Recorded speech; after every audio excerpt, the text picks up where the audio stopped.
فموضوع الكونستليشن ده بالذات موضوع دلوقتي بقى مرعب حقيقي. لسه قريب جالي حد بيقول لي ان هي حضرت حاجه كونستليشن وناس كانت عامله، وبتقول لي الموضوع كان مخيف جدا. مخيف ليه يا ستي؟ قالت لي ان انا حضرت وقالوا لي ان انا اهلي كانوا فامبايرز، كانوا مصاصي دماء. ما شاء الله.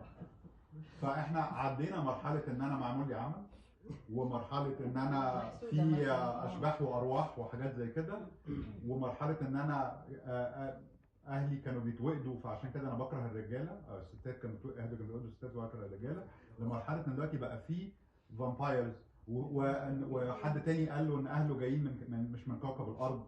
فالموضوع بقى يعني في الهواء تماما.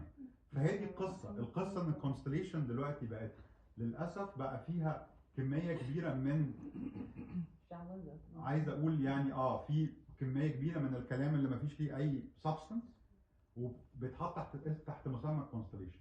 فطبعا ده مش مفيد للناس، وبالعكس الناس لما لو انا اتقال لي ان انا اهلي كانوا فامبايرز انا هعمل ايه؟ بغض النظر ان فكره الفامباير دي نفسها دي اصلا فكره هطلعها من الصوت من الشمس، دي اصلا اسطوره، يعني ده مش حقيقي. بس فالمشكله ان الكلام دلوقتي بقى بيتقال وبيتقال بشكل وبنتكلم في ثقافات مختلفه، يعني مش بس ثقافات عربيه، بنتكلم ثقافات اجنبيه، في ناس بتقول برضه كلام غريب جدا.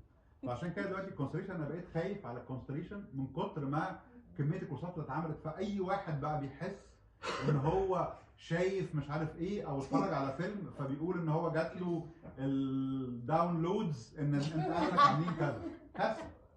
فعشان كده البيز بتاع الكونستليشن هو ايه؟ الاوردرز اوف لاف اللي كان اتكلم عنها بيرت هالينجر، والمفروض ان احنا نشتغل على الحاجات القريبه، يعني حتى لو في حاجه اسمها فامبايرز، لو انا اهلي كانوا نازلين من كوكب المريخ، في النهايه انا ليا ام واب عندي مشكله معاهم، اشتغل على الحته دي الاول، بعد كده بقى نفكر في المريخ وزحل وكل الحاجات الثانيه. لا ده في حاجه كمان